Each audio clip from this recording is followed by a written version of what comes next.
the after effects of China's collapse, that I'm concerned about a little bit. Because it means that the workshop of the world and all its productive capacity could just... So China, Germany, the two greatest manufacturing economies in the world, are basically going away at the same time. Now, this is a primarily Texan crowd. You're all thinking, oh, well, but what about Mexico? Mexico's great, and Texas has a 30-year head start on everyone else in interacting with Mexico in a cooperative manner. The problem is that northern Mexico, the part that Texans think about, that's only 35 million people. About 2/3 of that labor is already spoken for. So if you're not getting your stuff from Mexico already, like chop chop, you're running out of time. Because you also have to do it in an environment of higher capital costs. All right, here's Mexico. Love it, love it, love it. It's not for everyone. Check this out. Mexico started industrializing in the 90s. Their population structure changed immediately. Now, this is not yet a problem. This is what happened in Germany in the 40s. So, they still have decades before this is really an issue, but it does mean that there is a light at the end of the tunnel and it is a train. So get to it.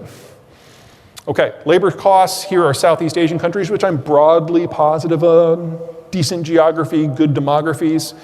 Here are our Mexican neighbors, very competitive right in the middle, and they're the Chinese. China is no longer the low-cost producer of anything. It's only the pre-existing sunk cost of the industrial plant, which is why we build things there still.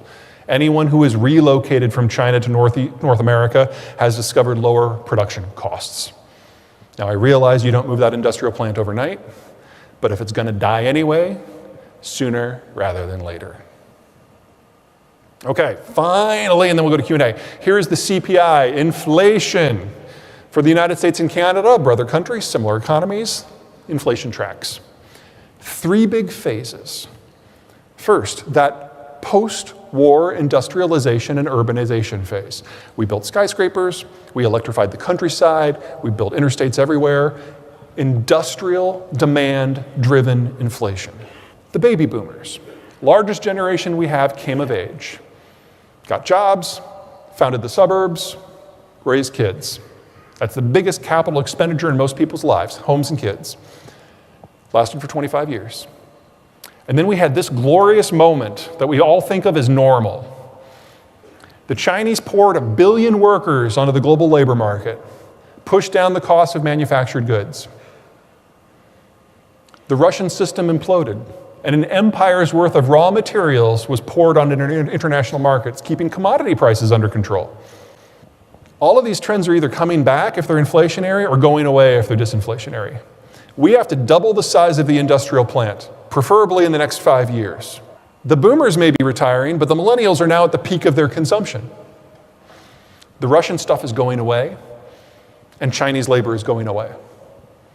We're looking at 9 to 15% inflation for a minimum of the next 5 years, just because of the macroeconomic trends. That assumes that government does not screw anything up.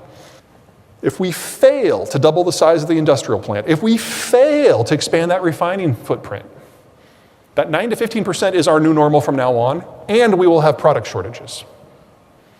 Or we can all participate in the fastest economic growth in American history to compensate.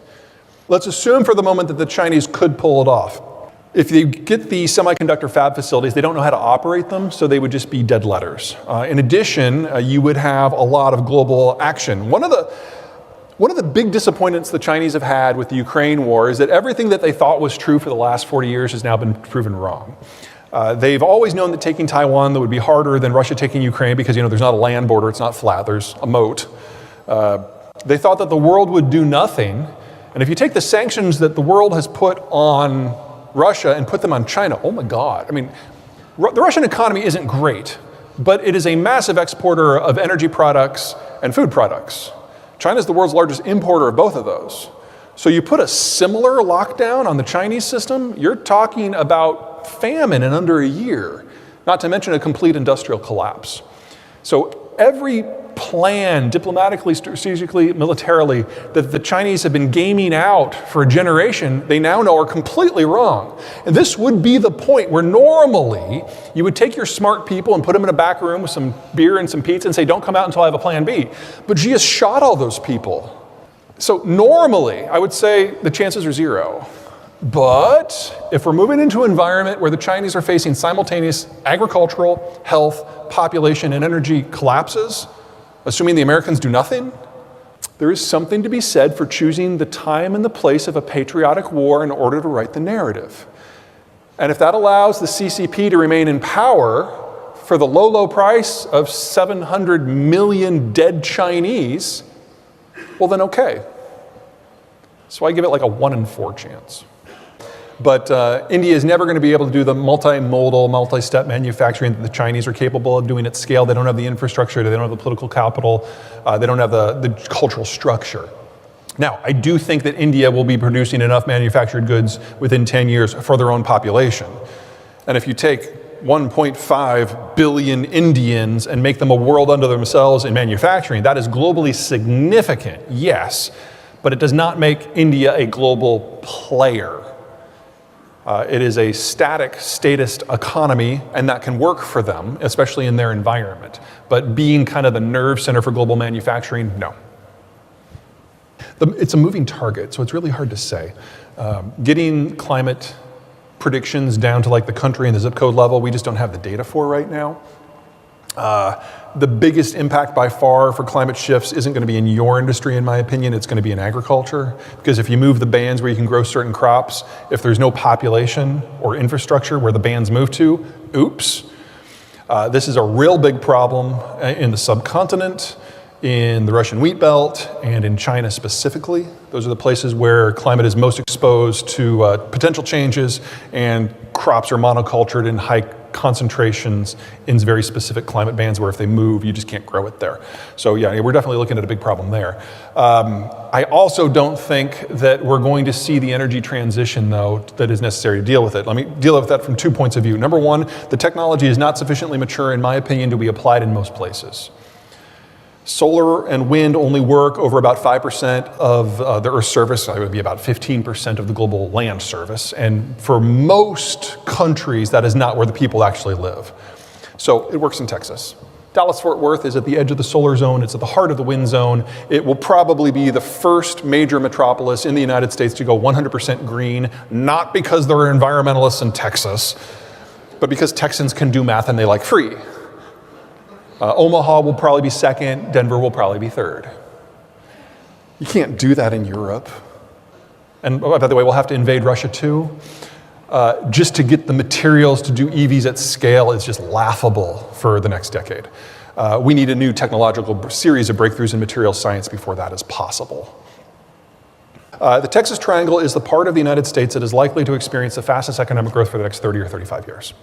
You've got the population centers, you've got a port, you've got a financial center, you've got low, mid, and complex manufacturing all in one place. You plug in the Mexicans to that, they're already plugged into it. The biggest limitation we have right now is infrastructure, and you have all seen the traffic. There's no quick fix for that, but you've been working on it for 30 years, you're gonna be working on it for another 30 years. And if you are talking about the United States needing to double its industrial plant, I figure at least a third of that is going to happen here. Biggest challenge is going to be capital. Texas has cheap land, cheap power, cheap food. That's part of the draw. Low taxes, capital. With the baby boomers going away, we have to do all of this in an environment of constrained capital and constrained labor. And one of the things we are going to see is that Texas' success is going to hoover up labor from the rest of the country. That didn't matter 15 years ago because there was plenty of labor everywhere. Now it's constrained. And a win here now is broadly a loss everywhere else. Now, Texans are like, so?